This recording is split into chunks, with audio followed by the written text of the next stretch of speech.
નમસ્કાર, મંતવ્ય ન્યૂઝમાં આપનું સ્વાગત છે અને હું છું આપની સાથે હિરલ। બુલેટિનની શરૂઆત કરીએ। સુરતમાં કિમ કોસંબા રેલવે ટ્રેક પર ટ્રેન ઉથલાવવાના પ્રયાસનો મામલો સામે આવ્યો હતો। અજાણ્યા ઇસમો દ્વારા ઇરાદાપૂર્વક ઘટનાને અંજામ આપવાનો પ્રયાસ કરાયો હતો। રેલવે ટ્રેકને જોડવામાં આવતી ફિશર પ્લેટ કઢાઈ હતી।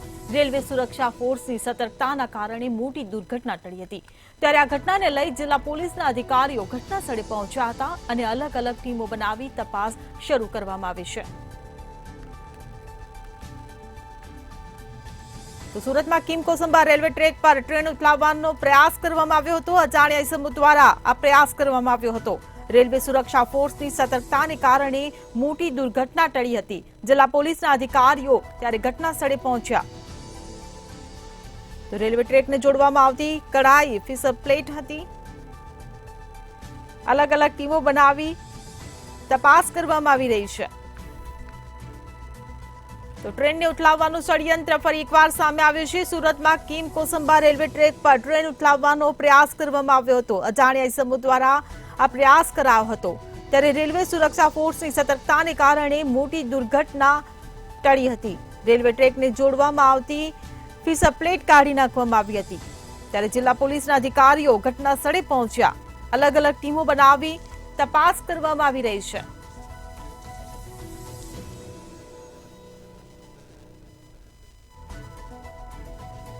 સુરતમાં ટ્રેનને ઉથલાવવાનો પ્રયાસ કરવામાં આવ્યો છે। ટ્રેનને ઉથલાવવાનું ષડયંત્ર સામે આવ્યું છે। કિમ કોસંબા રેલવે ટ્રેક પર ટ્રેન ઉથલાવવાનો પ્રયાસ કરાયો હતો। અજાણ્યા ઇસમો દ્વારા આ પ્રયાસ કરવામાં આવ્યો હતો। ત્યારે રેલવે સુરક્ષા ફોર્સની સતર્કતાને કારણે મોટી દુર્ઘટના ટળી।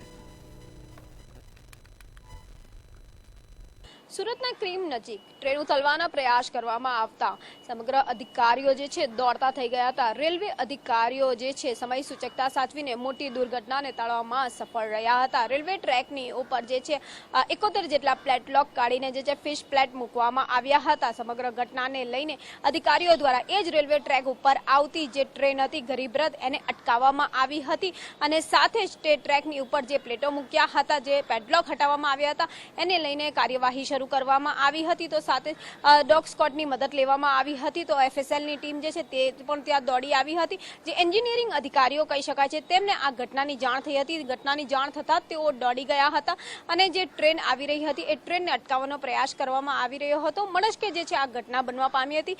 કહી શકાય છે કે 1291 જે દિલ્હી બાંદ્રા ગરીબ રથ ટ્રેન છે એ ગરીબ રથ ટ્રેનને અટકાવવામાં આવી હતી અને આ ટ્રેનની અંદર મોટી સંખ્યામાં મુસાફરો પણ ભર્યા હતા। જ્યારે આ ટ્રેન અટકાવવાનો પ્રયાસ કરવામાં આવ્યો આ દુર્ઘટના ટળી હતી ત્યારે મુસાફરો જે છે એમણે પણ રાહતનો શ્વાસ લીધો હતો। તો તંત્ર દ્વારા જે છે અસામાજિક તત્વો દ્વારા ક્યાં તો પાકિસ્તાની આતંકી સંગઠનો દ્વારા જે છે આ કૃત્ય કર્યું હોવાની શંકા પણ વ્યક્ત કરવામાં આવી રહી છે। હાલ કહી શકાય કે આ ઘટનાની અંદર જે લોકો દ્વારા આ કૃત્ય આચરવામાં આવ્યું છે એમને પકડવા માટે અસામાજિક તત્વોને ઝડપી પાડવા માટે એફએસએલની અને ડોગ સ્કોડની મદદ જે છે લેવામાં આવી રહી છે। અત્યારે રેલવે પોલીસ જે છે તટસ્થ જે છે તપાસ આની અંદર કરી રહી છે। જી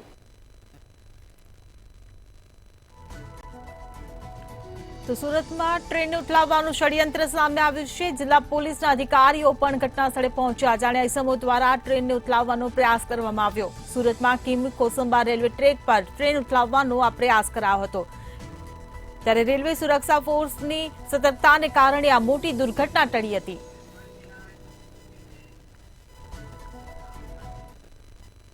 રાજકોટમાં સોની પરિવારના લોકોએ સામૂહિક આપઘાતનો પ્રયાસ કર્યો હોવાનો મામલો સામે આવ્યો હતો।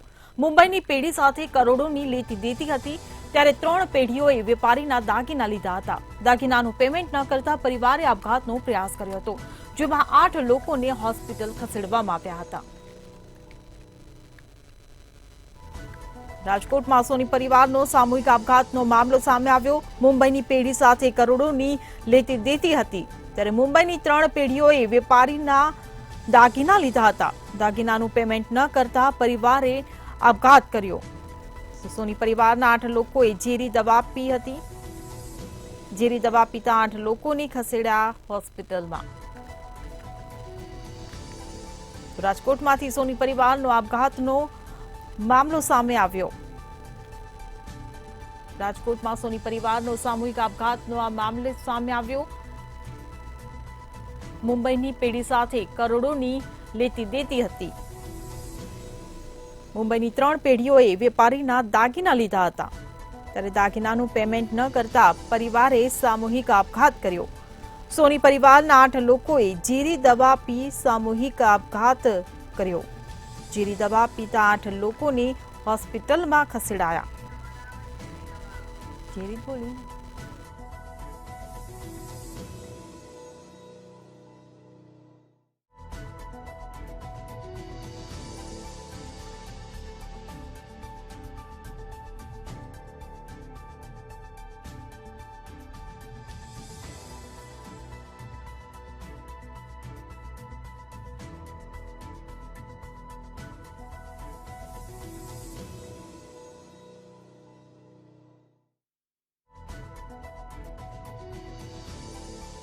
લેતી દેતી હતી. મુંબઈની 3 પેઢીઓએ વેપારીના દાગીના લીધા, દાગીનાનું પેમેન્ટ ન કરતા પરિવારે આપઘાત કર્યો. સોની પરિવારના 8 લોકોએ ઝેરી દવા પીધી. ઝેરી દવા પીતા 8 લોકોને હોસ્પિટલમાં ખસેડ્યા. રાજકોટના ગુંદાવાડી વિસ્તારમાં આવેલું ગોવિંદપરા વિસ્તારમાં રહેતા સોની પરિવારે સામૂહિક આપઘાત કર્યું. 9 જણાએ એક સાથે આપઘાત કરતા રાજકોટમાં ચકચાર મચી. ચોક્કસથી આ તમામે તમામ જે લોકો છે તેઓને હોસ્પિટલે ખસેડવામાં આવ્યા હતા. સિવિલ હોસ્પિટલમાં હાલ તેઓની સારવાર ચાલી રહી છે. મહત્વની બાબત એ છે કે મુંબઈના 4 વેપારીઓએ ક્યાંક ને ક્યાંક આ પરિવાર પાસેથી ક્યાંક ને ક્યાંક 3.5 કરોડ રૂપિયાનું સોનું લીધું હતું અને ત્યારબાદ તેને પેમેન્ટ ન કરાતા આ સમગ્ર ઘટના ક્યાંક ઘટી હતી અને આ ઘટનાને લઈને હાલ અત્યારે પોલીસ તપાસ છે તે શરૂ થઈ છે. ખાસ મહત્વની બાબત એ પણ છે કે આને જ લઈને પણ ક્યાંક શંકા ઉત્પન્ન થાય છે કે આ સોની પરિવાર આપઘાત થયો છે તે શા કારણે થયો છે. આ સાથે એક બેંકનું નામ પણ ક્યાંક સામે આવી રહ્યું છે કે બેંકના કેટલાક જે કહી શકાય કે જે એજન્ટો છે તે દબાવી રહ્યા છે. એટલે કે આના જ કારણે આ સોની પરિવારે આપઘાતનો પ્રયાસ કર્યો અને તેના કારણે હાલ અત્યારે પોલીસ દ્વારા તપાસ છે તે શરૂ કરવામાં આવી છે અને સંજોગોમાં આ આપઘાત કરવામાં આવ્યો છે તેના પણ આપઘાતનો પ્રયાસ કરવામાં આવ્યો તેનો પણ અત્યારે હાલ પોલીસ તરફથી તપાસ છે તે શરૂ કરવામાં આવ્યું છે. ખાસ એક સૂત્ર તરફથી એ પણ માહિતી મળી રહી છે કે આ સોની પરિવાર છે તે ક્યાંક ને ક્યાંક સામેવાળા જે વેપારીઓ છે તેઓને દબાવવા માટે આપઘાતનો પ્રયાસ કર્યો હોય આવી વિગત ક્યાંક મળી રહી છે. ત્યારે હવે આ મામલો છે તે પોલીસ સુધી પહોંચ્યો છે. પોલીસ તપાસ બાદ સંપૂર્ણ ઘટનાની વિગતો ત્યાં ક્યાંક સામે આવશે. લલિત આડેસરા નામના 72 વર્ષીય જે વૃદ્ધ છે તેમના પરિવાર સાથે તેઓએ આપઘાત કર્યો. ખાસ તો આ આપઘાતને લઈને અનેક સવાલ ક્યાંક ઊભા થઈ રહ્યા છે. લાંબા સમયથી ક્યાંક ને ક્યાંક સરકારનો એક પ્રયત્ન રહ્યો છે કે આવા જે વ્યાજખોરોનો જો ત્રાસ જ્યાં હોય તેને ડામવું જોઈએ, પણ ત્યારે વધુ એક જે બનાવ છે તે બન્યો છે કે જેમાં ક્યાંક ને ક્યાંક વ્યાજખોરના ત્રાસથી એક પરિવારે આપઘાતનો પ્રયાસ કર્યો. એટલે કે હવે પોલીસ દ્વારા તપાસ અને નો જે દોર છે તે શરૂ કરવામાં આવ્યો. તપાસ બાદ ક્યાંક ને ક્યાંક હકીકત છે તે બહાર આવશે અને આ સાથે પરિવારના લોકો છે તેઓ ક્યાંક ને ક્યાંક સ્વસ્થ છે આવી માહિતી હાલ ડોક્ટર તરફથી મળી રહી છે. જી.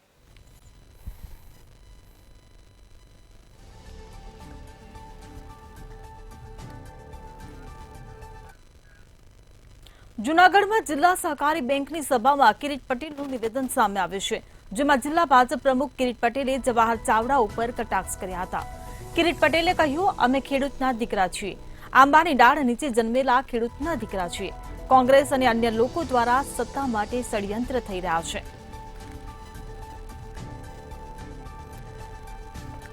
તો કિરીટ પટેલે જવાહર ચાવડા ઉપર કટાક્ષ કર્યો છે.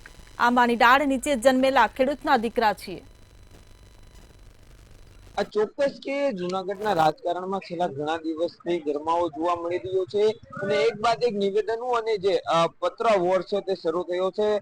તેની વચ્ચે જ આજે જિલ્લા ભાજપ પ્રમુખ કિરીટ પટેલ દ્વારા એક નિવેદન છે તે આપવામાં આવ્યું છે જાહેર મંચમાંથી અને તેમાં જે રીતે વિરોધીઓ માટે આ નિવેદન છે તે કટાક્ષ કર્યો છે અને તેમાં જણાવ્યું છે કે અમે જે રીતે સોનાની ચમચી કે થાળીમાં નથી જન્મ્યા, અમે તો આંબાની ડાળ નીચે જન્મ્યા છે અને મોટા થયા છે. એટલે કે આજે વિરોધીઓ સામે આ કટાક્ષ કરવામાં આવ્યું હતું. આંબાની ડાળ નીચે જન્મેલા ખેડૂતના દીકરા છે, ખેડૂતને નીચે જોવું પડે તેવું કૃત્ય અમે નથી કરવાના અને તેવું કૃત્ય અમે નથી કર્યું. સહકારી બેંકની સભા હતી ને તેમાં આ નિવેદન છે તે આપવામાં આવ્યું છે. બીજી તરફ કોંગ્રેસ અને અન્ય લોકો સત્તા માટે છે તે ષડયંત્ર રચી રહ્યા છે તેવું આ નિવેદન આપવામાં આવ્યું હતું ને જેને લઈને હાલ આ નિવેદન ટોક ઓફ ધ ટાઉન બન્યું છે. ખાસ કરીને આ નિવેદન જવાહર ચાવડાને સંબોધીને નાખ્યું હોય તેવું પણ હાલ લોક ચર્ચા થઈ રહી છે. પરંતુ હાલ તો જે રીતે જવાહર ચાવડા અને જે રીતે કિરીટ પટેલ વચ્ચેનું જે યુદ્ધ પત્ર વોર ચાલી રહ્યો છે તે દિવસે ને દિવસે ગરમાઈ રહ્યો છે. તે બાબતે કૃષિ મંત્રીને સવાલ કરતા કૃષિ મંત્રીએ આ બાબતે વધુ બોલવાનું ટાળ્યું હતું અને તેણે ફક્ત કહ્યું હતું કે હું ફક્ત જે રીતે ટીવી અને છાપામાં વાંચું છું વધુ આ મામલાની મને ખબર નથી અને જે રીતે ઉપરથી જે નિર્ણય લેવાશે તે મને ખબર નથી ઉપરથી શું નિર્ણય લેવાઈ શકે. પરંતુ હાલ તો આજે કિરીટ પટેલે વધુ એક નિશાન સાધી અને આ જે કટાક્ષ કરી હતી. જી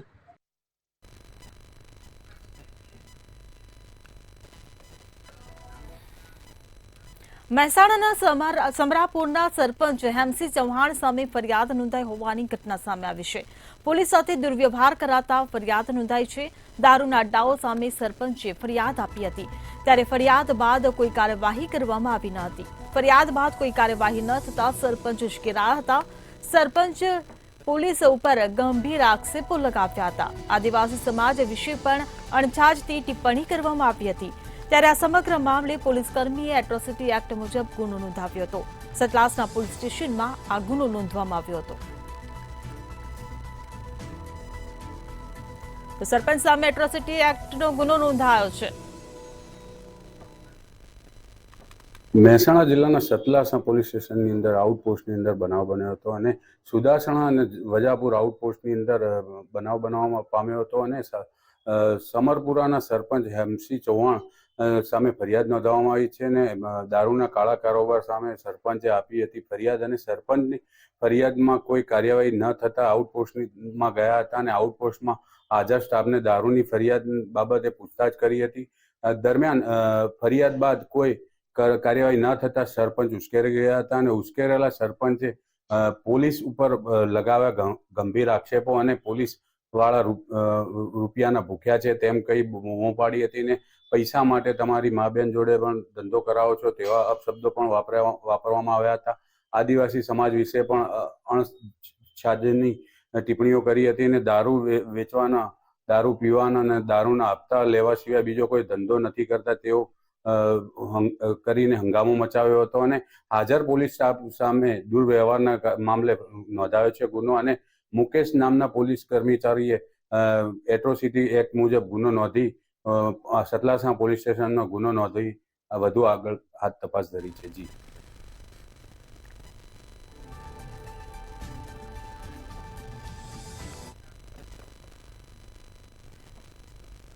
અમદાવાદના વટવામાં 2014માં 55.20 કરોડના ખર્ચે ગરીબો માટે બનાવેલા 1664 આવાસ તોડવાનું શરૂ કરી દેવામાં આવ્યું છે.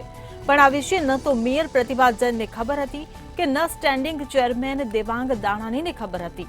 મેયરે કહ્યું, મને ન્યૂઝપેપરના માધ્યમથી આ વિશે જાણ થઈ છે. ડેપ્યુટી મ્યુનિસિપલ કમિશનર રિતેશ રાવલે જણાવ્યું હતું કે સ્ટ્રક્ચરલ સ્ટેબિલિટી સર્ટિફિકેટને આધારે તોડવાનો નિર્ણય કરવામાં આવ્યો છે. જો કે આ મકાનો 12 વર્ષે કેમ ન ફાળવાયા તે બાબતે તેમણે કોઈ જ પ્રકારની સ્પષ્ટતા કરી ન હતી.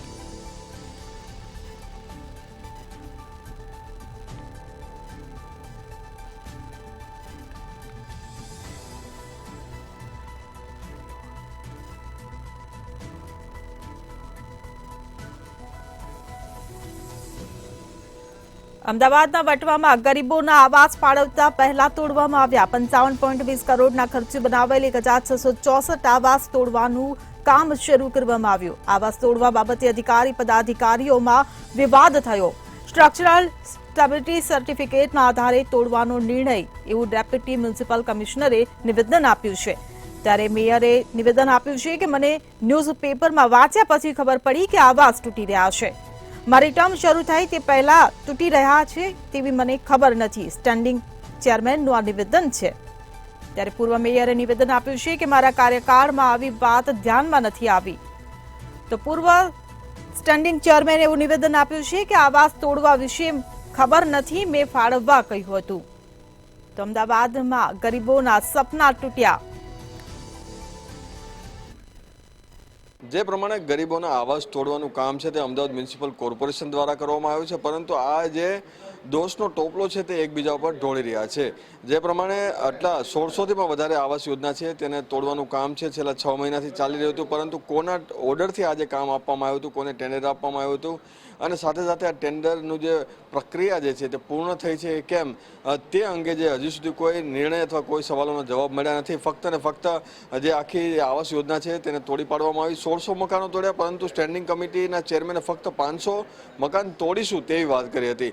આ સાથે જ પ્રતિભાબેન જૈનને જ્યારે પૂછવામાં આવ્યું મેયરને, ત્યારે તેમણે કહ્યું કે આ મામલે મને ફક્ત થોડી માહિતી છે, પરંતુ બીજી કોઈ માહિતી સામે આવી નથી. એટલે કે મેયરને પણ જો આ મામલે કશી ખબર નથી, સ્ટેન્ડિંગ ચેરમેનને ખબર નથી, ભૂતકાળના જે મેયર છે તેઓને પણ ખબર નથી, તો સાથે આવડો મોટો જે ખેલ પાડવાનું, કારણ કે 1600 મકાન જે છે તે તોડી પાડવા પાછળના કોણ અધિકારી જે સંડોવાયેલા છે તેની સામે પણ તપાસની માંગ છે તે કોંગ્રેસ કરી રહ્યું છે. સાથે સાથે જ આવડો મોટી જે આવાસ યોજના છે તે પાડી દેવા બાદ જે લોકો છે, કારણ કે આ પ્રજાના ટેક્સના પૈસા હતા, ત્યારે પ્રજાના ટેક્સના પૈસાનું આવડું મોટું નિકંદન જે કોર્પોરેશન દ્વારા કાઢી નાખવામાં આવ્યું તેને લઈને પણ રોષ છે, પરંતુ સવાલોનો જવાબ હજી પણ કોઈ એક પણ મળ્યા નથી.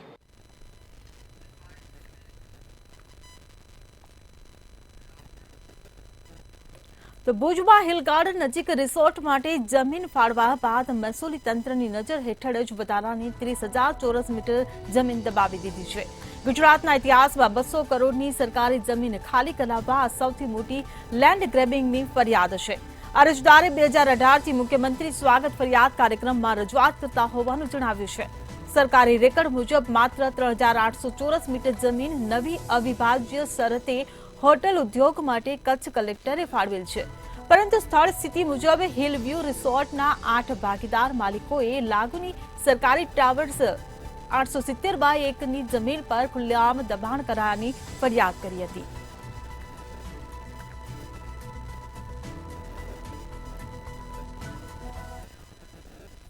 કહી શકાય કે ગુજરાતના ઇતિહાસમાં સૌથી મોટી લેન્ડ ગ્રેબિંગની ફરિયાદ થઈ હોવાનું સામે આવી રહ્યું છે.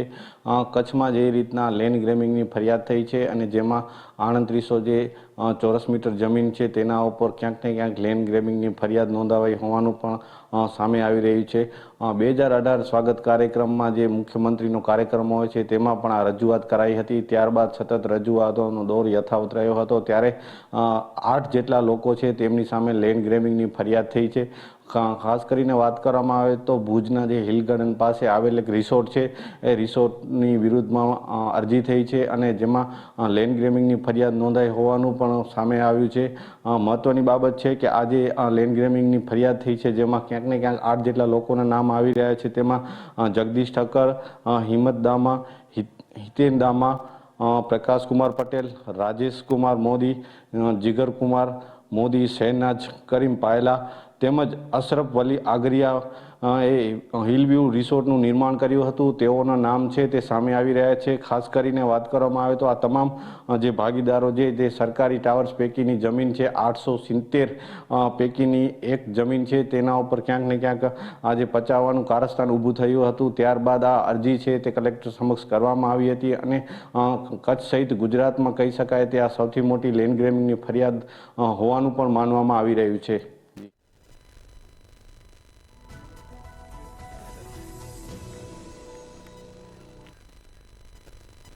મધ્યપ્રદેશમાં પકડાયેલી દવાઓની તપાસનો રેલો છેક વડોદરા સુધી પહોંચ્યો છે. એનસીબી અને એમપી પોલીસ દ્વારા સર્ચ ઓપરેશન હાથ ધરવામાં આવ્યું હતું. ફાર્મા કંપનીના ગોડાઉન પર આખી રાત કરી કાર્યવાહી કરવામાં આવી હતી.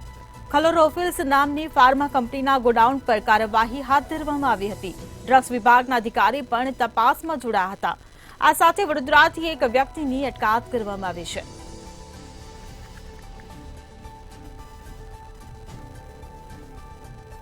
તો મધ્યપ્રદેશમાં પકડાયેલી દવાઓની તપાસનો રેલો વડોદરા પહોંચ્યો છે. ક્લોરોફિલ્સ નામની ફાર્મા કંપનીના ગોડાઉન પર કાર્યવાહી કરવામાં આવી છે. અમદાવાદ, ભાવનગરમાં અગાઉ કાર્યવાહી કરવામાં આવી હતી, ત્યારે આરોપીની પૂછતાછ બાદ વડોદરામાં તપાસ કરવામાં આવી છે. 850 બોટલ કોડિન ફાસ્ફેટ 15,300 ટ્રામાડોઝની ટેબ્લેટ સીઝ કરવામાં આવી છે. ત્યારે ડ્રગ્સ વિભાગના અધિકારી પણ આ તપાસમાં જોડાયા હતા. વડોદરાથી એક વ્યક્તિની આ મામલે અટકાયત કરવામાં આવી છે. તો મધ્યપ્રદેશમાં પકડાયેલી દવાઓની તપાસનો રેલો વડોદરા પહોંચ્યો છે. વડોદરામાંથી એક વ્યક્તિની અટકાયત કરવામાં આવી છે.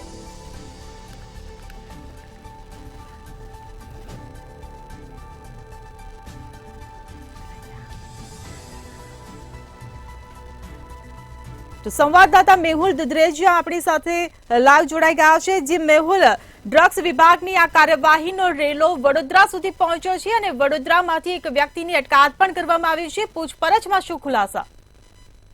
પ્રમાણે દિલ્હીની જે ટીમ છે નાર્કોટિક્સ અને ગુજરાતની નાર્કોટિક્સ ટીમ છે તેની પાસે માહિતી હતી કે વડોદરા વિસ્તારની અંદર જે ફાર્માસ્યુટિકલ કંપની આવી છે તેની અંદર પ્રતિબંધિત દવાઓ જે છે તે બનાવવામાં આવે છે અને પ્રતિબંધિત દવાઓનો જે ઉપયોગ છે તે નશાઓ માટે કરવામાં આવતો. એટલે નશાકારક જે દવાઓ છે તેનું વેચાણ થતું હોવાની જે માહિતી છે તે સામે આવી હતી.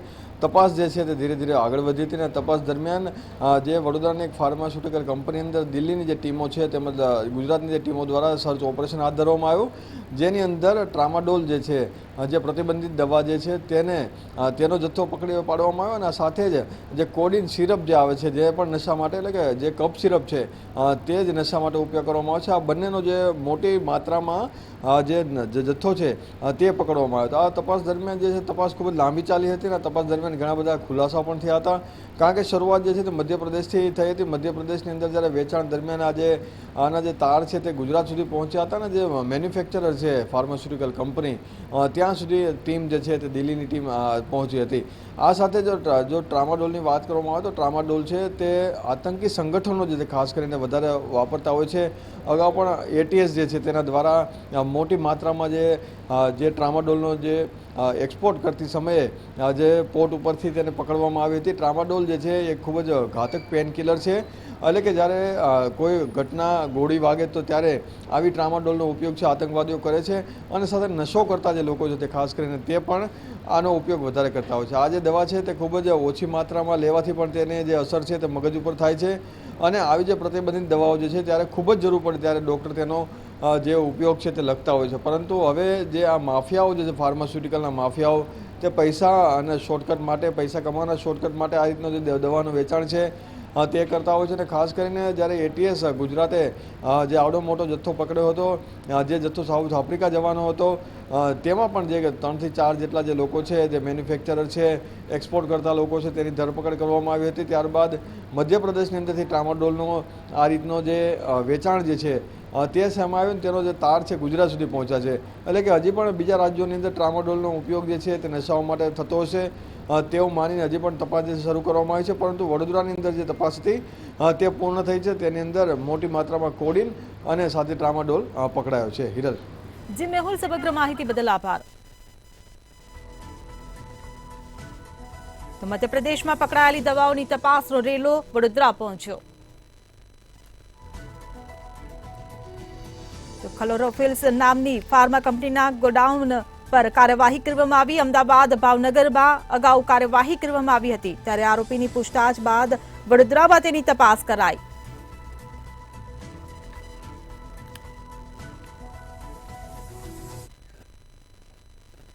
ભાવનગરમાં ગરીબો પાસેથી અનાજ ખરીદીનું કૌભાંડ ઝડપાયું છે. સિહોરમાં સણોસરા ગામેથી સરકારી અનાજનો જથ્થો ઝડપાયો હતો. પોલીસે રેશનિંગના અનાજના જથ્થા સાથે એક શખ્સને પકડી પાડ્યો હતો. જ્યારે પુરવઠા દ્વારા કોઈ નક્કર કાર્યવાહી ન કરાઈ હોવાના આક્ષેપ કરવામાં આવ્યા હતા. તો અનાજ ખરીદવાનું કૌભાંડ સામે આવ્યું. ભાવનગરના સિહોરમાં સરકારી અનાજનો કાળો કારોબાર સામે આવ્યો છે. સણોસરા ગામેથી રેશનના અનાજનો જથ્થો ઝડપાયો છે. રેશનિંગના અનાજ સાથે એક શખ્સને પકડી પાડવામાં આવ્યો છે. ગરીબો પાસેથી અનાજ ખરીદીનું આ કૌભાંડ ઝડપાયું છે. ત્યારે પુરવઠા દ્વારા કોઈ નક્કર કાર્યવાહી ન કરાયાના પણ આક્ષેપ લગાવવામાં આવી રહ્યા છે. તો અનાજ ખરીદવાનો કૌભાંડનો પર્દાફાશ થયો છે. ભાવનગરના સિહોરમાં સરકારી અનાજનો કાળો કારોબાર ઝડપાયો છે. સણોસરા ગામેથી રેશનના અનાજનો જથ્થો ઝડપાયો છે. રેશનિંગના અનાજ સાથે એક શખ્સને પકડી પાડવામાં આવ્યો છે. ત્યારે ગરીબો પાસેથી અનાજ ખરીદીનું આ સમગ્ર કૌભાંડ ઝડપાયું છે.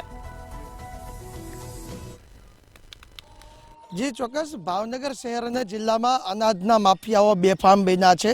ભાવનગર શહેરની વાત કરીએ તો શહેરમાં પણ અનેક વખત આ જ રીતના જે અનાજ સરકારી છે તેના કેમ્પા ઝડપી લેવામાં આવ્યા છે. ત્યારે ફરી એક વખત વાત કરીએ તો સિહોરના નજીક સણોસરામાં અનાજનો એક ટેમ્પો છે તે ઝડપાયો છે. સ્થાનિક લોકો દ્વારા આ ટેમ્પો ઝડપી લેવામાં આવ્યો છે, જેની અંદર સરકારી ઘઉં અને ચોખાનો જથ્થો હતો તે ભરેલો હતો. 2 દિવસ પહેલાં પણ એક રિક્ષા ઝડપી લેવામાં આવી હતી, તેની સાથે એક શખ્સ પણ ઝડપાયો હતો. તેમાં આજે ફરી એક વખત કહેવાય કે એક ટેમ્પો છે તેની અંદર ઘઉં અને ચોખા સરકારી જે સિહોરથી હતા તે ઝડપી લેવામાં આવ્યો છે. જે અનાજના માફિયાઓ છે તે ગરીબોનું અનાજ છે તે આ રીતના કહી શકાય કે કૌભાંડ આચરીને જે અનાજ છે તે ઝડપી લે છે અને તે કહી શકાય કે જે ફેક્ટરીઓ હોય છે જ્યાં આગળ મેંદોનું ઉત્પાદન થતું હોય છે ત્યાં આગળ અનાજ છે તે સસ્તા દરે વેચી દે છે. પરંતુ સવાલ એ છે કે અનેક વખત આ જે અનાજના માફિયાઓ છે તેને સ્થાનિક લોકો દ્વારા ઝડપી લેવામાં આવતા હોય છે, પરંતુ પુરવઠા વિભાગ દ્વારા કોઈ પણ પ્રકારની કામગીરી છે તે કરવામાં નથી આવતી. ભાવનગર શહેરમાં પણ એક કહી શકાય કે જીઆઈડીસી ફેક્ટરીની અંદરથી આ જ રીતના અનાજનો જથ્થો મસમોટો અનાજનો જથ્થો છે તે ઝડપી લેવામાં આવ્યો હતો. પુરવઠા વિભાગ દ્વારા જે કહી શકાય સ્થાનિક લોકો દ્વારા જે અનાજનો જથ્થો ઝડપ્યો ત્યારબાદ કામગીરી કરવામાં આવી હતી, પરંતુ જે રીતના કડક પગલાં લેવામાં આવવા જોઈએ તે નથી લેવામાં આવતા. તે પહેલાં પણ એક આખું ટ્રક ભરીને ઘઉં અને ચોખાનો જથ્થો છે તે ઝડપી લેવામાં આવ્યો હતો. નાના નાના ટેમ્પાઓ દરરોજ રોડ ઉપર ફેરિયાઓની રીતના કહી શકાય કે ફેરિયાઓ મારે છે, પરંતુ અનાજના જે માફિયાઓ છે તેની અંદર પુરવઠા વિભાગનો ડર નથી રહ્યો. લોકમુખ્ય ચર્ચાઈ રહ્યું છે કે પુરવઠા અધિકારીઓ અને જે અનાજમાં માફિયાઓ છે તેની અંદર મોસમોટા હપ્તા ચાલે છે, જેને લઈને પુરવઠાના જે કર્મચારીઓ છે તે કામગીરી નથી કરતા.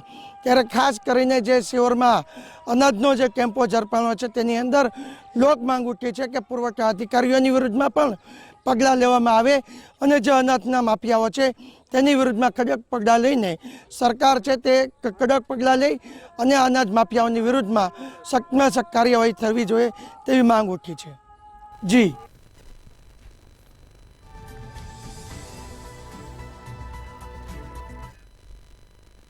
સિટી લાઈવમાં હાલ બસ આટલું જ. વધુ અપડેટ્સ માટે જોતા રહો મંતવ્ય ન્યૂઝ. નમસ્કાર.